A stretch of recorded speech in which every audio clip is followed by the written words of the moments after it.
Okay, guys, we're back here. Fireball's Nitro for beginners. I'm just going to talk a little bit about engine heater for your nitro motor. I have mine plugged in right now. It's hooked to a 12-volt battery. That way you can take it wherever you need to go. If you're out in the field, you can have it with you and just heat the motor up before you get your nitro car going. So approximately 10 minutes it runs at a time. It'll shut off actually after 10 minutes. What this helps with is you get up to the right temperatures for starting, and it starts a lot easier.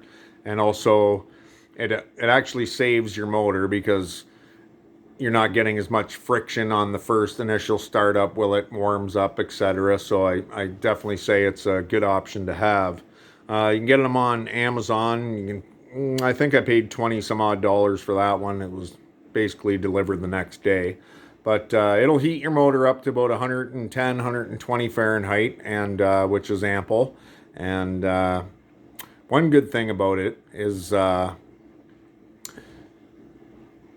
you can tune your motor pretty much right off the bat when you first start it. So it's already heated up, it's ready to go. Tuning is a lot easier, and I definitely recommend it for people that live in a colder climate. Like I live in Canada and I like to run this thing in the winter. So what I'll do is I'll preheat my motor and get her all fired up, and she's ready to go right off the bat. I don't have to worry about prematurely wrecking my motor. So it's something to think about, guys. And another thing I want to mention is I just bought this drill start right here, as you can see, for my Warhead Nitro buggy, and I'm going to be installing that.